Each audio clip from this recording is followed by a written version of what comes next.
Presented by Steve Sona Music. बाबा के दरबार में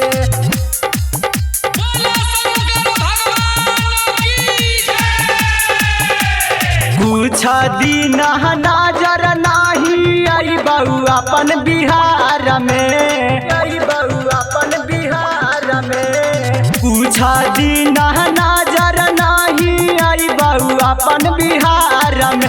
आगे गांजा पी के सुतल रहबा छौरी देवा घर में।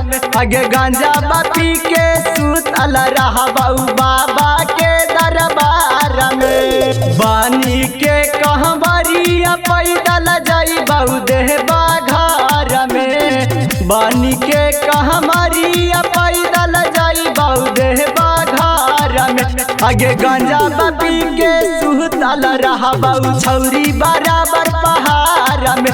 आगे गांजा पी के सुतल रहबा बाबा के दरबार में। बाबा के दरबार में आगे गांजा पी के सुतल रहबा बाबा के दरबार में। पहिला सोमारी के हम ढारी ले बैजा लगे।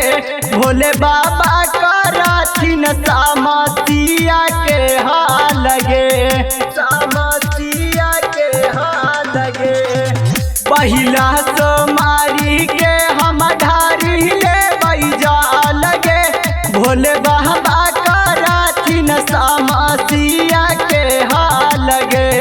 करी है न फोना मनाही करी है इंतजार गे।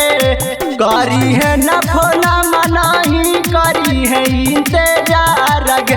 आगे गांजा पी के सुतल रहबा बाबा के दरबार गे। आगे गांजा पी के सुतल रहबा छौरी देवा घर गे। बाबा के दरबार में आगे गांजा पी के सुतल रहबा बाबा के दरबार में। रवि रंजन लाला के नाम जाना है पूरा बिहार गे। हर साल सावनामा में जला वाले है ढार गे। सावनामा में जला वाले है ढार गे। रवि रंजन लाला के नाम जाना है पूरा बिहार गे। हर साल सावनामा में जला वाले है ढार गे। करी है न फोन नहीं करी है इंतजार गे। करी है न फोन नहीं करी है इंतजार गे। आगे गांजा पी के सुतल रहबा बाबा के दरबार गे। आगे गांजा पी के सुतल रहबा बाबा के दरबार गे। Presented by Steve Sona Music.